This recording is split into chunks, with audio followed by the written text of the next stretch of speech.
Welcome to On Air. I'm your host, Kate Sheehan Roach. Very excited to be here today with the Interfaith Amigos. You may have heard of them. They have been traveling the country together, writing books together, doing tremendous work together since the immediate days following 9/11. This is a time when our nation needed to come together, and these three brothers of the Abrahamic faith were the ones to jump at that opportunity. I will introduce them individually, but they really work as a unit. They really go together. You'll have to visit them at interfaithamigos.com for more of this wonderful interactive and interfaith work that they're doing. First, we'll introduce Rabbi Ted Falcon. He is both a congregational and a campus rabbi over the years. He was ordained at the Hebrew Union College Jewish Institute of Religion in Cincinnati, and he has been teaching Jewish meditation and working in the field of professional psychology, as well as a doctorate in professional psychology. He founded the first meditative reform congregation back in 1978, and then when he moved to Seattle in 1993, he founded another meditative synagogue. So we're very excited to have Brother Ted with us here. Next, we have Pastor Don McKenzie, who now lives in Minneapolis. He started out in Seattle with his amigos, but he's living in Minneapolis, where he's retired, having been at Seattle's University Congregational United Church of Christ, where he was both the head of staff and the minister there. He's a graduate of Macalester College, Princeton Theological Seminary, and NYU. His interfaith work began when he was a student at Macalester and then continued while he was living in Lebanon back in the 60s. So he's written several books, three of which have been co-authored with his amigos, which we'll be talking about some of them tonight. We also have Imam Jamal Rahman, who is a co-founder of the Muslim Sufi ministry at the Interfaith Community Sanctuary in Seattle. He is originally from Bangladesh, and he is a graduate of the University of Oregon and UC Berkeley. He also has done quite a bit of interfaith work independent from the Interfaith Amigos, but he travels the country leading retreats and teaching. He officiates interfaith weddings and ceremonies, and is also involved in spiritual counseling as well. So we have three very individual yet very connected brothers here with us to talk about their most recent book, which is Finding Peace Through Spiritual Practice. So this is their third book that they've written together, and this is really where we would like to focus today, just talking about how spiritual practice can help us in this very interesting, we'll call it an interesting time that we live in today. Obviously, it's a very complex time, and the questions we have about our future really depend upon the concept of inner peace and outer peace. That's what we'll be talking about a bit today. So let's start with a little bit of an introduction where I welcome you, Brother Ted, and welcome you to the On Air tonight. And I wonder if you would introduce your work a little bit to us in terms of your work as a rabbi who teaches meditation. It's interesting, in the early years, I learned meditation through Hindu and Buddhist traditions. And it was only later, I was already a rabbi, but I didn't know there was such a thing as Jewish meditation. And I wondered, how could tradition be around for so long and be as full of wisdom as Judaism without having a specifically spiritual tradition? And when I started to find, at first traces and then volumes on Jewish meditative practices, I realized that they had kind of gone under the carpet or under the table, and it became part of my purpose to kind of re-stimulate and reignite knowledge about them and practice through them. Understanding even some of the ancient writings that all of us read as instructions for meditation. Wonderful. So it got to a place where I started teaching. I was one of the first to teach Jewish meditation in Los Angeles. By the time I left Los Angeles, there were a real lot of people teaching Jewish meditation. I no longer had to teach it. I had to find something else to teach. The idea of a meditative synagogue really flowed from the desire to have a more spiritual context for prayer. And that's something that I'm still involved in, although, as you said, without a congregation. Right. Well, that's what I'd love to start with. When we were planning our gathering together, all three amigos were eager to pray, eager to be, set the tone of our gathering here in the practice of prayer. And Ted, you were nominated to do the opening. So would you be willing to start us off there, and then we'll launch right in? Basically, I'd like to start with my favorite blessing. In some ways, Judaism is a way of blessing. It's a way of calling our attention to the immediacy of the moment, that we might be available for the wonders that are yearning to be met. So by way of prayer, Baruch Atah Adonai, blessed are you, Holy One of all being.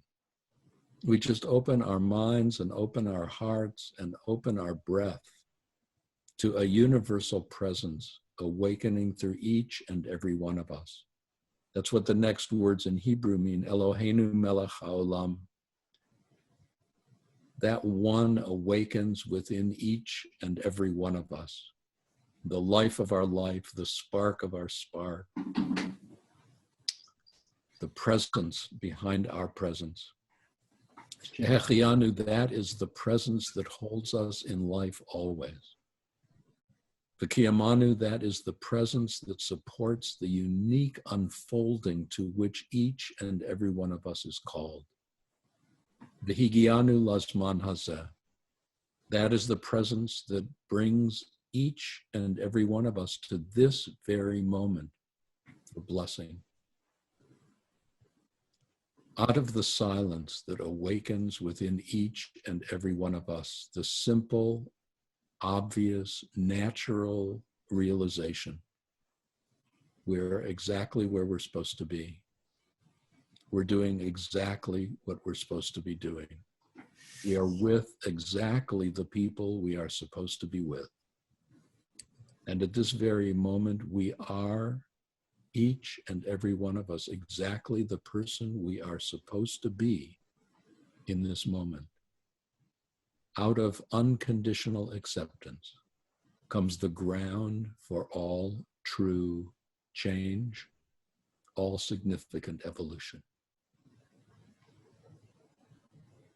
Beautiful. Thank you so much. And you illustrate it here. This is an illustration of what you pray, and you are the blessing. To see a rabbi and a pastor and an imam in such beautiful unity is really what we're looking toward here. So thank you for that. We do notice that behind the imam, there's a much more attractive background. I told you to get busy with your calligraphy.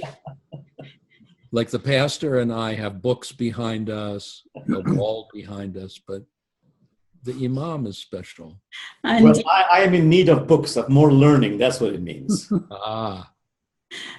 Well, we all balance one another out, I see for sure. Wonderful. I'd love to welcome Brother Don into the conversation here. We'll move through each of the faiths here with each of the brothers and each of the amigos here. And so welcome, Don, and share with us how you bring your Christian faith into this interfaith context.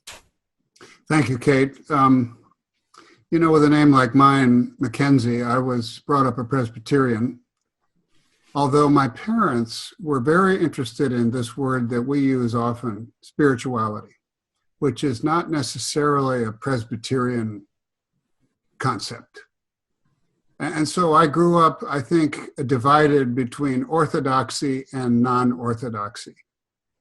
And when I went to seminary, I was drawn into the more orthodox aspects of Christian theology, but harbored always in my soul a sense that there was something bigger and something that could bring healing and cooperation, especially cooperation on the moral issues that we're facing in this world, which are many. And I think that through the experiences that I had interacting with Muslims when I lived abroad, and then with Jews in Princeton, New Jersey, and Hanover, New Hampshire, and then Seattle, those experiences began to penetrate my orthodoxy. And when I met Rabbi Ted and Imam Jamal, my desire to move into a more mystical-centered sensibility really rose up. And I think that's part of the reason. I mean, we all connect at a kind of a mystical connection, Kabbalistic Judaism, Sufism, and Islam, and a mystical sensibility in Christianity, the sense that we are all part of the one. It's a very important sense, and one that I don't remember hearing as a child or even as an adult so much, and we think this is absolutely crucial to the possibilities for interfaith dialogue and cooperation and collaboration. Wonderful. Thanks so much, Don. There's so many things I want to ask you about that, but I want to also bring Brother Jamal into the conversation with his opportunity to introduce his Sufi sensibilities within Islam to the interfaith context. Well, thank you so much, Sister Kate. First of all, what a delight to have this opportunity to collaborate and dialogue and really discuss important issues. The word Sufi is very confusing to many people. Sufism is not a denomination within Islam. It's simply a heartfelt aspiration to live the spirit of the tradition. So in my case, since childhood, my parents, and I was blessed with very lovely parents, they had me meditate and understand the universal verses in the Quran. For example, a verse in the Quran says, if God wanted, God could have made all of us one single community. But out of a divine design, God chose to create diversity in religion, in cultures, and nations, and tribes, men and women, for one primary reason, that you might come to know the other on a human level. So on that basis, it really behooves every human being to realize that every single religion is a gift from God, and we are mandated to connect with the other who is of a different religion or culture. Also, my parents were diplomats, and being very open-hearted, they encouraged us to visit different houses of worship. So I know that traveling, visiting different houses of worship, this, through personal experience, I realized it did not dilute my connection with my religion. It actually watered my roots in Islam. That's why the three of us say interfaith is not about conversion. It is about completion, becoming a more complete, developed human being. Oh, that's wonderful. That's just fantastic. What you mentioned about the divine design is actually a big part of what I'm looking for in this conversation. When I bring together three different people from three different faiths. Now, you three have been working together quite a bit. You're very familiar with one another. But what I like to do is I like to see new meaning come out of these conversations. You know, we're gonna push the envelope a little bit here. Now, you guys have been working together for what, over 15 years now. And so my goal today is to help you guys get some new jokes, because, you know, that's the essence of what you're doing here. The humor with which you deliver is so, these crucial messages. It's really important. So I'm counting on coming out of this hour with some more jokes, but really the context that we deliver these jokes in is not funny. You know, we laugh to keep from crying, I've heard you say. You know, so I want to open a little bit, looking at the problems we face. I remember when my little boy was about 3 or 4 years old, he was watching one of these children's movies. And I have to agree with him on this, but this is when he still had his little, his R's hadn't come quite in yet. And he'd talk about, Mommy, why are there so many problems in these movies? Why so many problems? And I'd say, yeah, you're right. Why would you want to entertain children by scaring the life out of them? Well, maybe it's what we're facing right now. If we turn on the news, or if we dare to pick up a newspaper, we see problems. We see the problems of the world. And yet what we see when we come together is a different reality. You three present a different reality than the evening news. And so I want to step back and take a look at this reality.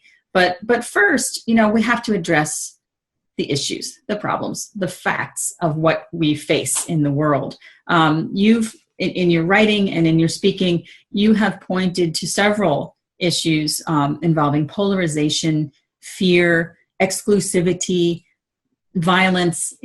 Where I'd like to begin is just with plain ignorance. That's one factor that until we recognize these obstacles in our path, no amount of coming around the campfire is going to mend that. So let's I'm going to come back to Rabbi Ted and ask him in terms of Judaism. Obviously, the years and centuries of oppression and the threat of annihilation has shaped Judaism, and yet we look at a different reality. How do you deal with the predominant voices of Judaism that are in a bunker mentality, hunkered down, no compromise? How do you deal with that as an interfaith rabbi? Drugs. That explains it. I used to use duct tape, but now I use drugs. No, Kate, the issues in the world are ultimately manifestations of the issues that are within all of us. And one of the challenges of a polarized culture and a polarized world is that we identify just with one side of the polarization. And then there's another part of the polarization that sometimes seems hardly human. We wonder, how could people possibly think or believe or act the way they do? And they are feeling and thinking the same things about us. So at some point we need to recognize, as Pogo did in that very ancient comic strip, we found the problem, and the problem is us. We carry that polarizing making machine within ourselves, and it's a part of the way our individual consciousness operates. And until we get to the place where we don't announce one side as good and one side as bad, or one side as righteous and one side as evil, we will be projecting a quality of our minds onto the world in which we live, and continue separating ourselves from others through dehumanization or even demonization. So part of the work is beginning to understand what peace looks like inside. The Hebrew word for peace and the Arabic word for peace, shalom and salam, both come from a root, an Arabic root and a Hebrew root, which means wholeness and completeness. So that peace is not a static state. Peace is a dynamic state, an evolving state, which flows from our awakening to the wholeness of our being. The light and the dark, the up and the down, the pain and the joy, that all of these are part of ourselves. And to get into a place where we start expanding our capacity of acceptance and appreciate that what we're seeing are different aspects of ourselves, not different aspects just of others. And how do we expand a conversation to decrease that kind of automatic polarization? I want to know, for example, in those people with whom I radically disagree, and Imam Jamal often talks about how this has happened in his personal life. I want to know what they see that I don't see, that I need to see. I need to put myself in a position more of listening rather than preaching and teaching, and our world is radically in need of shalom and salam and peace, but we need to discover it within ourselves. Otherwise, no matter what we do in the outer world, it's not going to endure, because we're still doing battle inside ourselves. And we've reached the point in our evolution as a species that unless we learn this, we are on a track to destroy ourselves. Well, that's a reality as well. That's a potential reality. And yet, when you talk about the evolution of our species, I think of our spiritual evolution as well as the biological evolution. And I see these obstacles in our path, or these battles that are being waged, as opportunities, really, opportunities to evolve. Whatever is in the way is the way. Right. Excellent. Well, let's look at religion in that context, that this idea that some people say, religion is the problem. This is, maybe it's part of the problem. Maybe it's also part of the solution. Let's ask Pastor Don about this in this predominantly Christian country of the United States. I can remember I was teaching history at a wonderful prep school in the years leading up to 9/11, and we had Jewish students in the class and Muslim students, but it was predominantly people of Christian heritage of various denominations. Well, luckily, this is back in the 90s. I was given a 3-week period that I could teach anything I wanted. Just the curriculum opened up, and these were high school students, 9th graders. I was able to teach them a unit on Judaism, Christianity, and Islam. Now, at the time of 9/11, I got emails from students who were then in college saying, Mrs. Roach, you taught us that these religions are all the same, but nobody in my dorm knows that. Nobody else knew this. They were at Stanford and MIT and all these places, and they're saying, we're telling all our friends, in the wake of 9/11, that this is the Abrahamic religion, that these are 3 branches of one faith. So Brother Don, help us, within Christianity, there are so much infighting going on there, but there's also this ignorance, incredible ignorance, particularly in terms of Judaism. How a person who embraces Christianity doesn't understand the linkage to Judaism is beyond me. And then just the ignorance regarding Islam. How do you handle that in your work with Christians? You're right, Kate. I mean, I think what we 3 have discovered together is the fact that most people know very little about their own traditions and almost nothing about the others. The need for religious literacy is paramount, because ignorance is one of the greatest problems that we have. And as a Christian, I would say one of the most important illustrations of the need for literacy is the fact that Christianity has become a model for domination, and the fact that Christian people feel that Christianity is really the only way to salvation, to healing, has become not only a source of suffering for others, but actually a model for all the ways in which people can devalue others. Christians devalue Jews and Muslims. White people devalue people of color. Urban people devalue rural people. Educated people devalue less educated people, and so forth. And so there's this thing called the value gap that Christianity has really helped to sustain. And I don't see that Christianity is the only way in Jesus's ministry at all. In fact, one of the places where Ted and Jamal and I connect is the idea that Christianity is one way, Judaism is one way, Islam is one way, and there are universals that penetrate or transcend the boundaries there are also particulars within each one that help to sharpen our awareness of how each one operates in service of salvation or healing for everyone. So I think as a Christian, I feel a particular responsibility to hold up the idea that Jesus would not have supported the idea that Christianity is the only way. But his followers early on decided that that was the way. And so a lot of the biblical writings actually suggest that. And I don't think they're consistent. They're inconsistent with the substance of Jesus' teaching, which I would say is centered on loving without conditions. So I would say I have a particular responsibility, I think, to hold this up.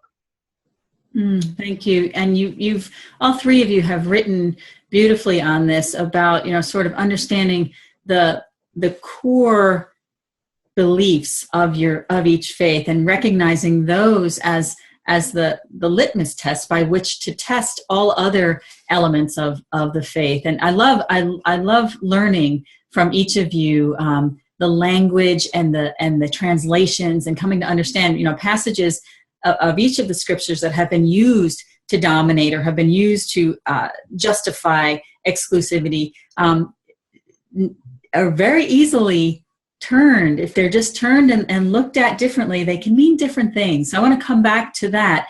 But after reaching out here to Brother Jamal, who as a Muslim in post 9/11 America is probably dealing with a whole new range of Islamophobia, and the work you do in interfaith is more important than ever. But I don't want to make that assumption, Jamal. I'd love to ask you to share with us about your experience in the interfaith context and just in the everyday walking down the street context as a Muslim American. Yes, of course, these are difficult times. It's happened after 9/11. It's happened now after this recent election. There is fear, there's anxiety. We've had a lot of instances of vandalism, of harassment on the streets. But what I want to emphasize is that for every act of difficulty that a Muslim faces, there are countless acts of beautiful deeds by non-Muslims who come to their aid, to their help, and support them. I think there's a growing realization in America that the problems of the world, the global problems, are so huge in every area. Whether it's social justice issues, whether it's earth care, whether it's religion, they are of such a huge magnitude that no one religion, no one culture, no one nation can take care of it. So I feel there is a strong grassroots support for the idea that to take care of these global issues, we have no choice but to collaborate and to cooperate. Yes, Muslims are facing problems, but we're seeing beautiful, beautiful outpourings of love and outpourings of support by the common people in America, and that is very, very heartening. Very good to hear. One friend, I think that we all know, another person who does interfaith work said once that if we want to remove the violence from the streets, we need to remove the violence from our scriptures and from our interpretation thereof. As we come together as Jews, Christians, and Muslims, we have similar situations in our texts, that there are passages that, taken alone, come across as incitements to violence, to murder, to bloodshed. And of course, the Quran is being absolutely held accountable for so much of the violence in the world. Recently, there was a YouTube that went viral. I think it began in Denmark. A couple of young men walked the streets with a book that looked like the Quran, this one, and they opened up passages and had people read from the Quran, very, very violent translations from the Quran. And they said, oh, no wonder they're so violent. This is so awful. And they went, person to person and across the board. And then they took the cover off and it was actually the Jewish Christian scriptures that they had covered with a Quran fake cover. And so, and everybody was, they responded very, oh, surprise. Oh, that's Jewish. Oh, that's Christian. I thought that, and yet it was a great illustration of how Islam and the Quran is being seen as exclusively violent when there's no lack of violence in our other texts. But aside from that, how do we deal with that? We'll stay with you, Jamal, on this. How do we deal with those passages that are undeniably horrific and hard to deal with in the Quran? That's a very good question, Sister Kate. And I want to pick up on what Brother Ted has said, Brother Don has said, to make this very important insight that every holy book, doesn't matter what the holy book is, it has particular verses and universal verses. Particular verses are in desperate need of historical and textual context. And universal verses are timeless, placeless, and filled with wisdom. The problem is when we take a particular verse and advocate that as a universal verse. Let me give an example. Chapter 5, verse 51. There's a verse that says, do not take the Jews and Christians as your friends and protectors, because they're protectors and friends of one another. So this is a particular verse.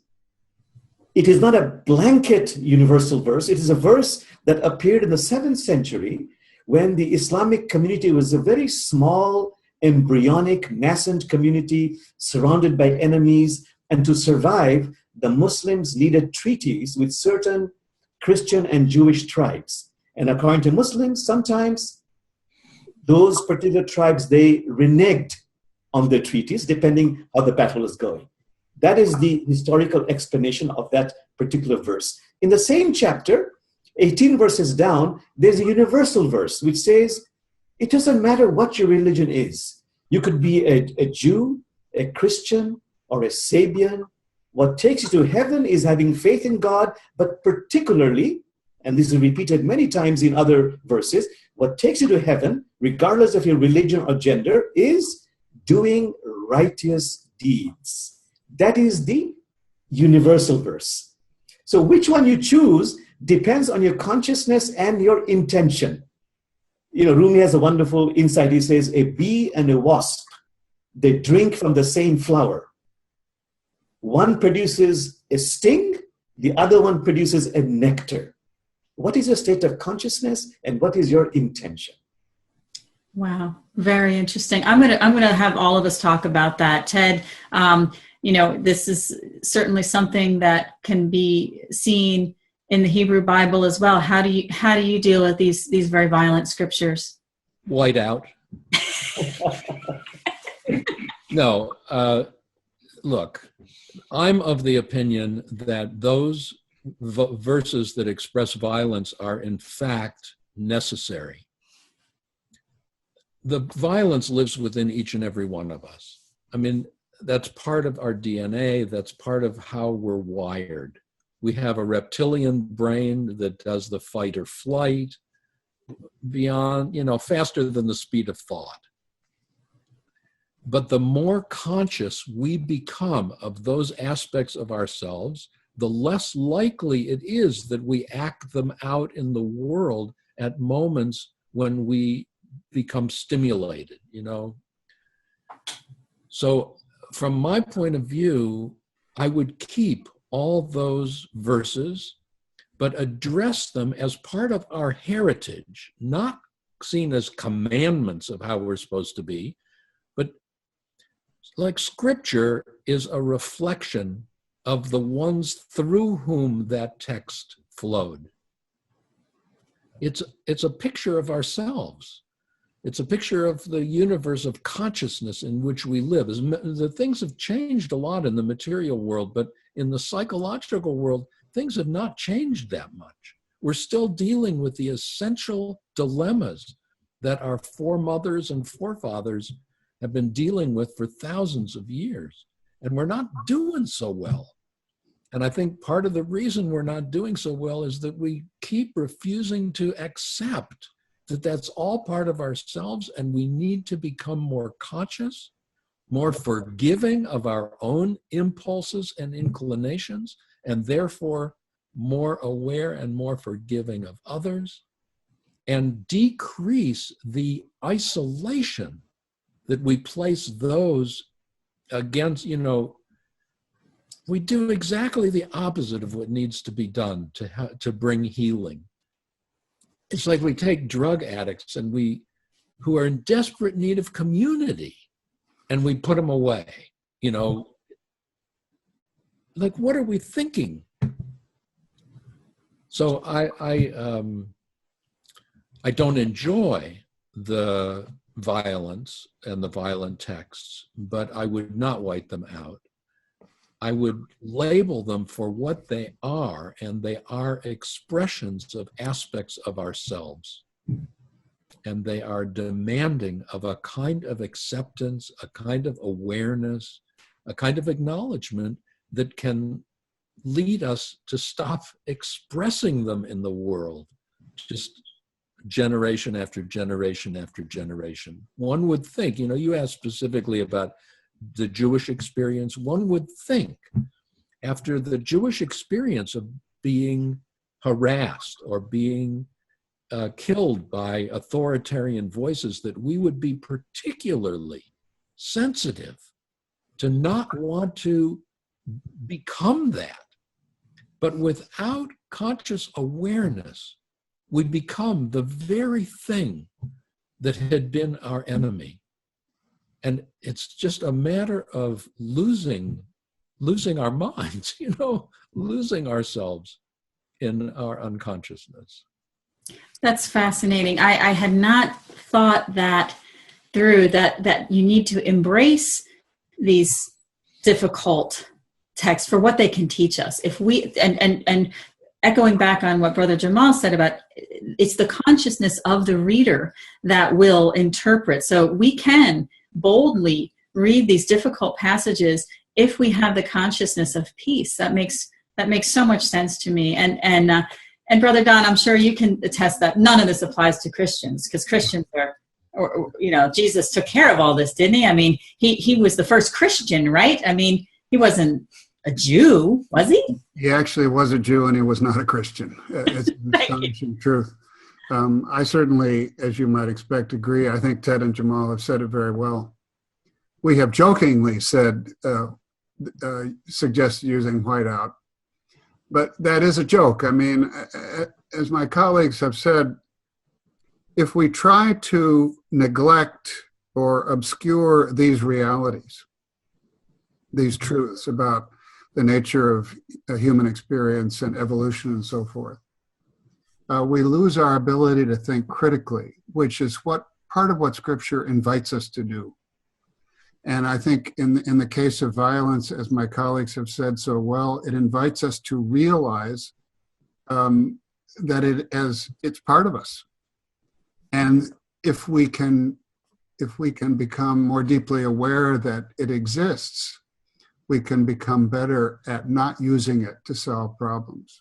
And the crucifixion, for example, would be, I mean, you've talked about how you would love to see the cross symbolize the compassion of Christ, as opposed to this idea of dominance.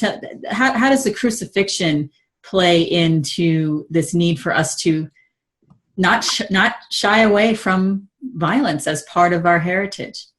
Well, I think the crucifixion was an example of what happened and what still happens when someone threatens the status quo. And Jesus did that. The story of Jesus overturning the tables of the money changers at the temple, which was a challenge to the bureaucracy of the temple. The temple was foreclosing on property owned by Jewish peasants in Palestine, people who could not pay the temple tax.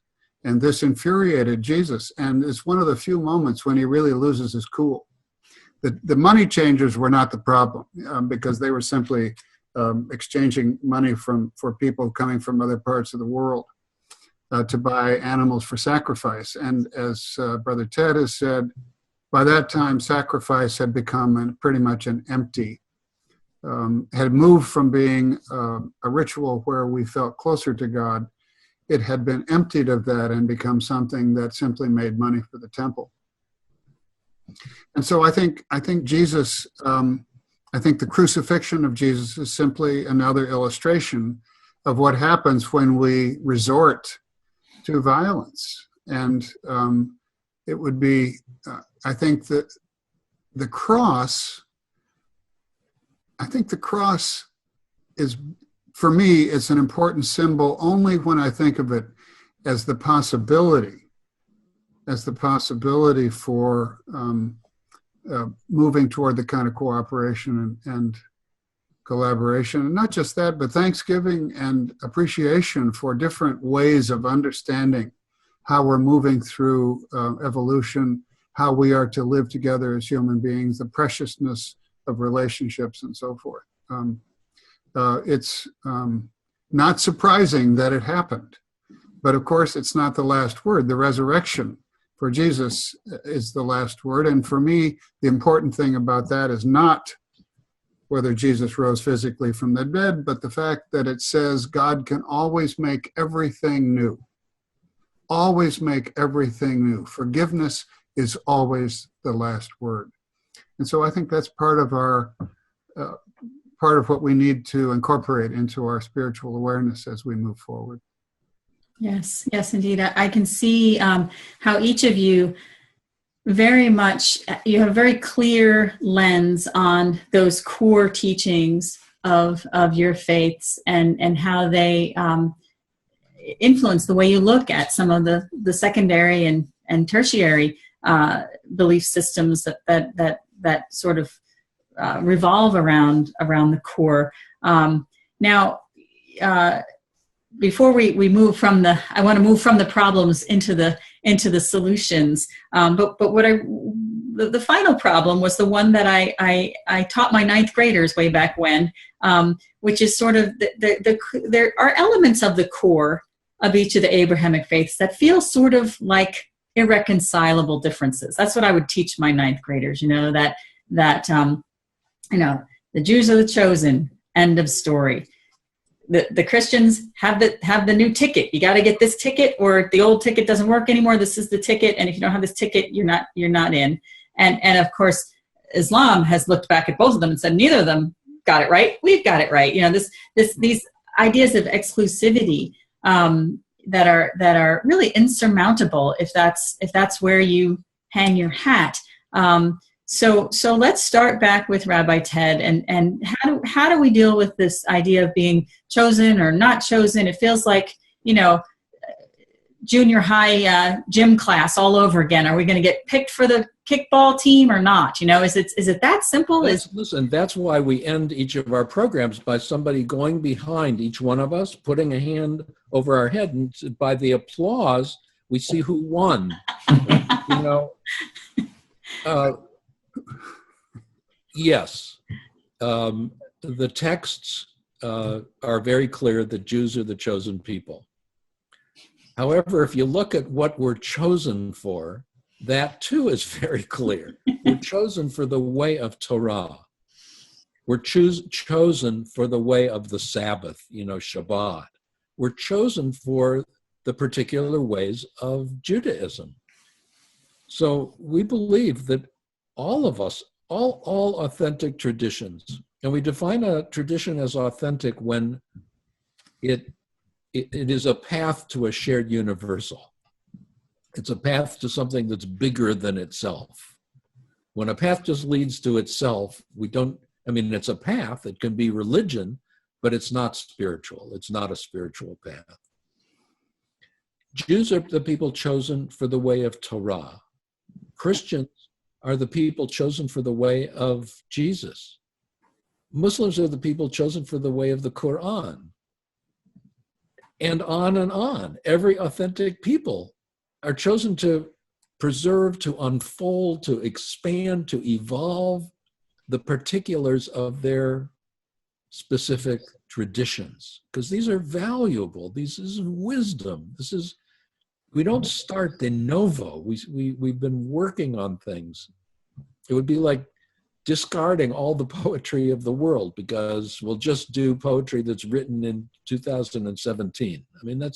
That would be ridiculous. Right. And each and every one of us is chosen. We're chosen.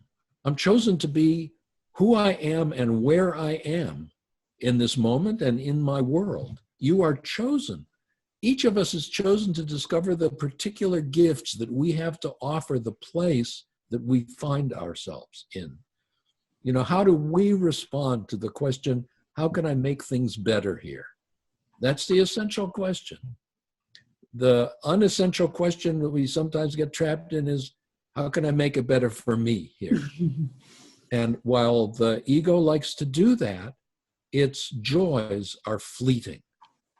But if I'm making it better in a community context, the joys are not fleeting. The joys are deep and abiding and important and life-giving, meaning-giving. So from the basic basis is we're all chosen. It's not a denial of anyone's chosenness. It's a welcoming to everyone to be in the category of authentically, truly, significantly chosen to be what you are. That's beautiful, and I want to get to the solutions now. So I want to move quickly through Don's Christian response and Jamal's Muslim response to this idea of dealing sort of with those deal breakers, those insurmountable differences in the religion. But I want to also take a moment after we do that to shift into the solution. But so Don, one of the things that I love so much about Jesus of Nazareth is his radical inclusion. That's the trait that comes through most strongly to me, that this was an inclusivity that had never existed in his culture. And yet Christianity is not necessarily following suit there, depending on which denomination or which sect you're part of. How do you deal with that exclusivity in the name of the most radically inclusive teacher? I think it's human nature, unfortunately, and this is part of the evolution, to assume that if people believe the way I do, my worth will be affirmed, which was not what Jesus taught, but that has been the way that, in many ways, Christianity has evolved. You're correct that Jesus' teachings are radically inclusive, but people have not yet figured out a way, Christians in particular, to deal with that in a way that also helps to affirm their own self-worth. And I would say as a pastor, and I think my colleagues would agree, that self-worth, or the lack of self-worth, is one of the drivers behind the need to put other people down. And so as we think of ways to be inclusive, to restore value to other people, I think we also have to remember that one of the ways to do that is to make sure we are confident of our own value, which is told to us in our traditions.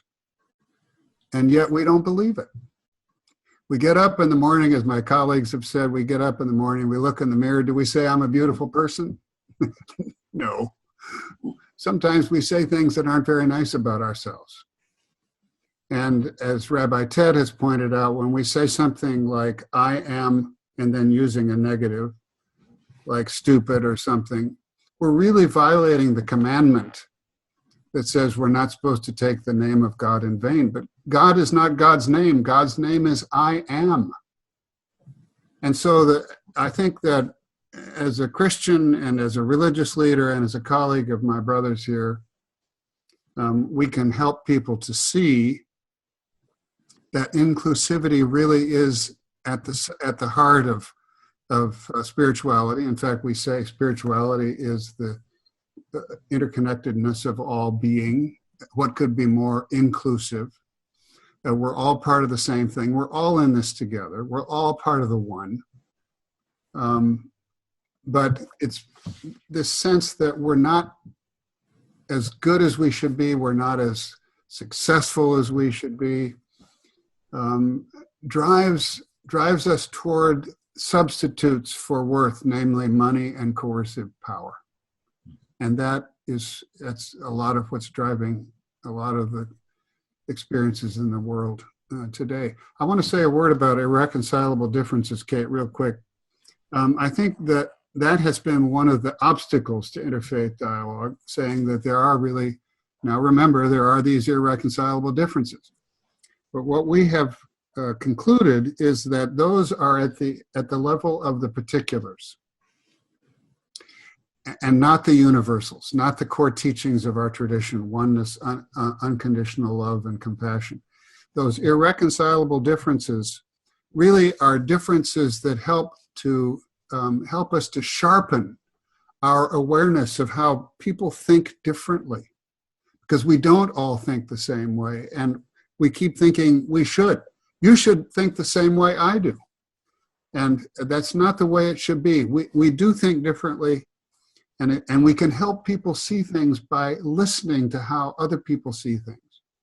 And so the fact that they seem irreconcilable is human, but it's not really very important. What is important is seeing the differences as opportunities to think and rethink how we make sense of experience. Thank you so much, John. And Jamal, Brother Jamal, Islam is in such a painful state right now. And I would love to hear your wisdom on how we can understand what is happening in the world of Islam with fundamentalists who recognize that, who have misinterpretations of what jihad is, and yet the teachings that you share with us bear no resemblance at all to that. So please share with us. The three of us talk about a joke where God comes down and reveals certain basic truths to some people, but then the devil comes along and says, let me organize that for you. And that becomes religion. So it doesn't matter what religion we're talking about. We have to talk about institutional corruption over time, where instead of focusing on the spiritual message, the core teachings, the institution becomes immersed in fundraising and recruitment. And that's a very big problem. The other problem is what my brothers have been referring to, that is in the nature of the human. If you don't tame your ego, you want to be superior to others. That's why when we say that my religion is superior, this is not real religion speaking. This is my ego speaking. And one other quick point about what is happening in the Muslim world today is, yes, of course, there are religious extremists, very fanatical, very cruel, but really the bulk of what we are seeing today is not so much a fight over religion or a fight because they're Muslims and they have become violent. It's really a fight over economics and politics, a conflict over power and, you might say, oil revenues, for example, which is why in the Islamic world there's a very spiritual saying that says that maybe we are looking among the leaves and branches for what really appears at the root. At the root of it is war, violence, killing. And the Quran talks about it. When there is prolonged anger, fear, anxiety, in this case because of war and bloodshed, it's not that the eyes become blind, the hearts become blind. And because of this prolonged warfare, killing, bloodshed, our psyches, our souls, on all sides are becoming warped. We have to find ways to create peace outside of us, which means working on peace inside of us. Wonderful. That's where I'd love to lead into right now, Jamal, and staying with you, and because there's so many beautiful practices, particularly Sufi practices, that are heart-centered, and really what I would love to shift to right now is the solution to all of this, and what you have taught so beautifully, the three of you in your book, is that by spiritual practice, we cultivate inner peace, which is absolutely prerequisite to the outer peace that we seek. So will you share from your practices, Jamal, how you cultivate that heart of peace? Yes, I would say the best way to overcome polarization is from any particular religion, but certainly is from Sufism, from the spiritual side of Islam, is we have to first become aware that there's a war going on inside each one of us. You know, in the Quran, Allah says, we have molded you from water and clay. You also have the breath of God within you. So we have within us divinity, but we also have that ego. And the Quran says there are 3 stages of the ego. You are here on earth to transform that ego. That's what Prophet Muhammad said, know thyself and you shall know thy sustainer. Die before you die. Die to your false ego before you die a physical death. Rumi says, marry your soul, which means align the elements of your personality with your soul. This is the real meaning of jihad. That's 90% of the meaning of jihad, which means effort. Make the effort to become a more complete human being. That's one half. The other half is the Quran says, come to know the other on a human level, the stranger, the one with whom you have differences. You know, have 3 cups of tea. Listen, respect, connect. And connect not by arguing about ideologies or politics. Connect on a human level. And once you connect on a human level, the inclination to dehumanize or to demonize becomes very little. And even if you have differences, it now no longer looms as a threat. And then it creates the space where you can both, regardless of the differences, focus on social justice issues and earth care. So it's a twofold approach. Work on yourself and connect with the other. Wonderful.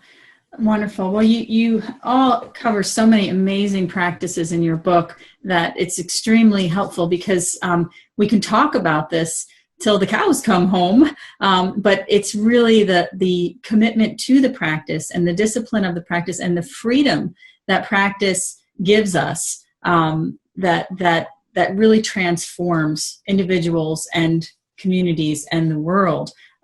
So how about you, Brother Ted? Will you share some of your practices that are particularly helpful to you and your community? You know, since the core teaching of Judaism is the teaching of oneness and the evolving awareness of what it means to be one, that oneness is not something outside, or oneness is not just inside. It's like this whole universe or this whole multiverse is all connected, interconnected. We're all part of one being, and that being is not just some big ego projected out onto the universe. That being is a fountain of loving, compassionate acceptance, allowing each of us to channel that consciousness within ourselves and to decide how we're going to play it out, you know, what we're going to put that energy into, what we're going to affirm, what we're going to honor, what we're going to dedicate ourselves to. So in many ways, the core teaching of Judaism, which is summed up in a phrase called the Shema, listen, Israel, the absolute eternal one is the one awakening within each one of us. It's all one. Becomes a central mantra. The first word is Shema. That's Hebrew, meaning listen. And sometimes I use and teach people, you know, who, particularly those who don't know Hebrew, to just take that first word. Just take the word Shema. Listen. Listen. Because spiritual awakening is not something another can give us. It's something we need to remember. It's part of all of us. So we need to start listening, a deep sense of listening.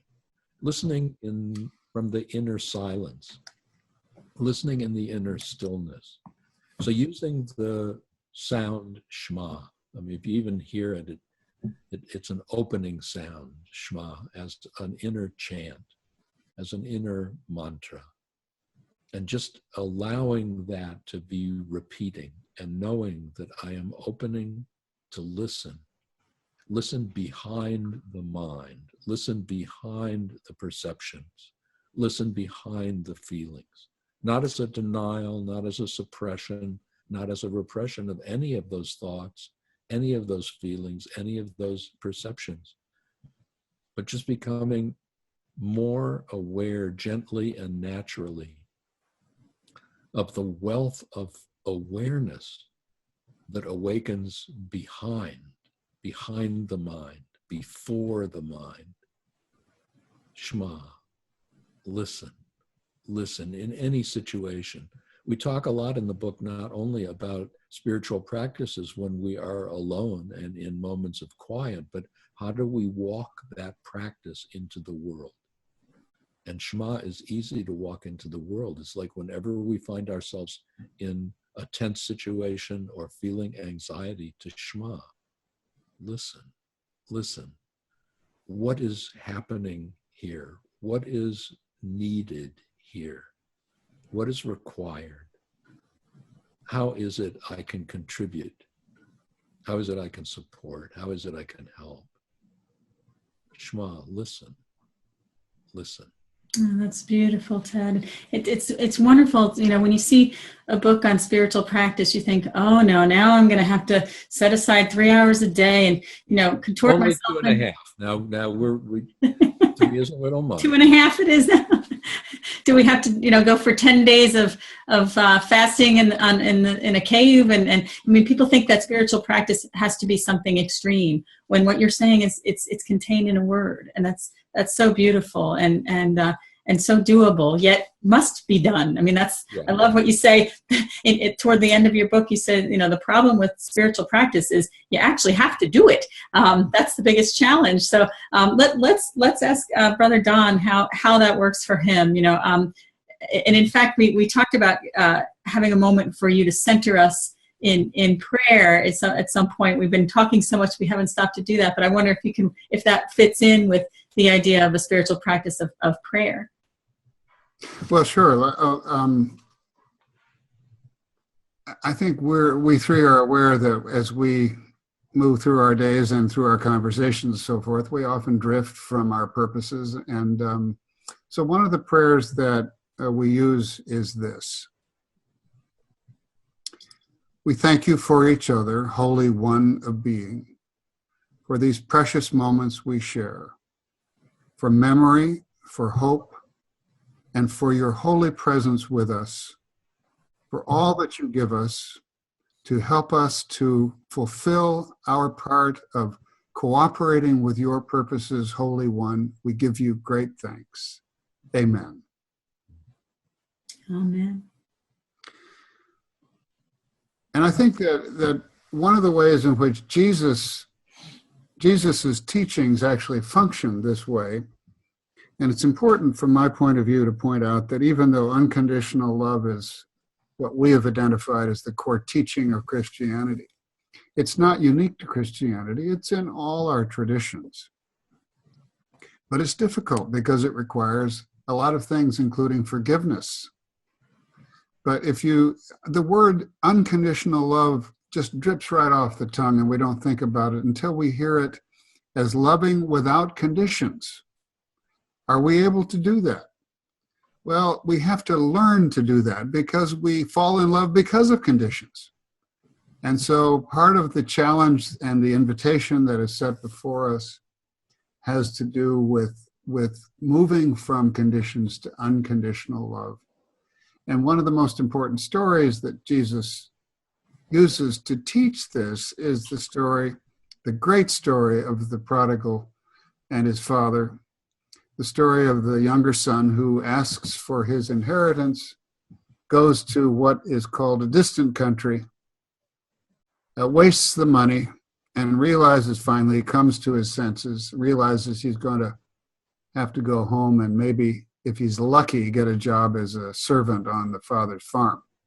so that he can have a place to sleep and food to eat. He goes home. The father runs out and greets him with unconditional love. Instead of punishing him, he said, let's have a party. For this my son was lost and now is found, was dead and now is alive. What greater story could there be about forgiveness? And I think Jesus uses that to express his sense of how he feels that God will deal with each of us. But the story doesn't end there, because the older son is still in his own distant country. He says, I've been good. Why didn't you give me a party? He does not at all understand forgiveness. And I think in many ways, we're all in that place of imprisonment or stuckness, as my brother Ted says, of thinking that we understand forgiveness, but we don't really. We don't really. And as I've learned from my colleagues, forgiveness is the ability to let go of the need to have the past be any different from the way it was. And that does take practice. And so one of my favorite spiritual practices, one of the earliest Christian practices, is called Lectio Divina, the Latin for divine reading. And it has 4 parts. And quite briefly, it's a reading of a passage of Scripture. It's a meditating on that passage. It's praying in the context of that passage. And it's reflecting on the message of the passage as a way of trying to come closer to God, to being itself. And so I find that the more I experience that, the closer I get to an awareness that the center that I try to reach through spiritual practices is the place where my being is affirmed, where I do not need money or coercive power to affirm my being, and where therefore I am enabled to help other people do that. I'm not there, but I believe that's part of the journey and what I've been learning from my dear brothers. Another good one. Thank you, Don. These are just a few of the spiritual practices that the Interfaith Amigos are teaching in their book. I want to hear one from Jamal, and then we'll have to start wrapping up. But I want to hear a wonderful Muslim spiritual practice for us to take home with us. You know, the core teaching in Islam is actually compassion for self and compassion for others. And the spiritual teachers in Islam say a very beautiful practice is to develop a compassionate relationship with yourself, to connect with yourself through this vibration of mercy and gentleness, and to know that every relationship you have outside of yourself is a reflection of the relationship you have with yourself. So a beautiful practice is what is called sacred naming. You know, we, without knowing it, we talk to ourselves very, very often. And if you have become aware, we realize that a lot of the talk is negative. You know, you're not good enough, you're not smart enough. So the practice is, the moment you become aware of this negative self-talk, do a spiritual intervention by having chosen a sacred name for yourself. It could be a word, could be a sentence. It could be, for example, I call myself, ever since childhood, Brother Jamal. It could have been my sweet child, Jamal. It could have been something I'd heard from my grandmother who had addressed me with those wonderful, precious words. But can I find a word or sentence that if I use it for myself, in addressing myself, it evokes a wave of compassion, of mercy, of gentleness. And I find if I do that, the sharp edges dissolve, the direction of the conversation changes, the content changes, and I develop a relationship with myself. So, and this is something that we've all learned, because the sacred name that I use very effectively is I call myself Brother Jamal. Never fails. You know, maybe if I tried calling myself Brother Ted, it might have even deeper effect. I should try, or Brother Don. But I and Brother Jamal have a lifelong conversation, and not only do I find I become immersed in compassion, life is never boring. We always have a great time. Well, these are wonderful practices. There are so many more in your book, and I'm happy to say that there will be an online course coming up in the near future with the Interfaith Amigos. We'll have to visit sacredstoriesmedia.com to see the registration for that course popping up, where these three amigos will be teaching us their practices and many more in this context of self-transformation and achieving inner peace with the goal of increasing outer peace as well. So that will be coming up soon. I'm also eager to hear from Brother Jamal as our closing prayer. But before we enter into the closing prayer, I want to thank Sacred Stories Media for hosting On Air, and remind you again to go to sacredstoriesmedia.com and also interfaithamigos.com. This is just the beginning of tremendous work that's being done. It's making a difference. It's a reason for hope when you feel that despair that creeps in when some horrible news story is repeating, on the air. Don't dwell there. Go to interfaithamigos.com, go to sacredstories.com, choose wisely and immerse yourself in these practices that make a difference. When you do them, they really do. They make a difference individually and to the world. So I'm just so excited to begin this journey with the Interfaith Amigos. I consider myself an Interfaith Amiga. I want to join. I think this is the beginning of a much bigger movement of friends across the globe that can embrace these very, very clear and honest teachings that you're showing to us, that you're both writing and speaking and teaching, but more importantly, that you embody the friendships that you have. I wish this platform allowed you three to sing together, but the way that the voice mechanisms work, it wouldn't work well. But you have to see the TEDx talks that the Interfaith Amigos have done, because they have beautiful ways of sharing language and their ability to interact and not just talk about one another's spiritual experiences, but to actually experience them alongside one another. Like Brother Jamal said, going to other houses of worship, actually speaking in the language of another faith can make such a big difference. So I love learning from you. I look forward to learning more, and definitely visit sacredstoriesmedia.com to learn about the Peace Through Spiritual Practice online course that the Amigos will be offering. And I'm going to sign off myself, because I'd love for Brother Jamal to have the last word with his blessing. And I'll just say thank you from Kate Sheehan Roach, your host of On Air. Thank you so much, Amigos. Thank you, Kate. Thank you. And we, the Interfaith Amigos, want to thank our Interfaith Amiga, Sister Kate, for your graciousness and generosity. So I'd like to end with a Quranic recitation, which is essentially saying, humanity is praying to God and saying, oh God, you're all compassionate, boundlessly compassionate, you're infinitely aware. Please guide all of humanity on the straight path to you, on the path to peace. So here is the Quranic recitation.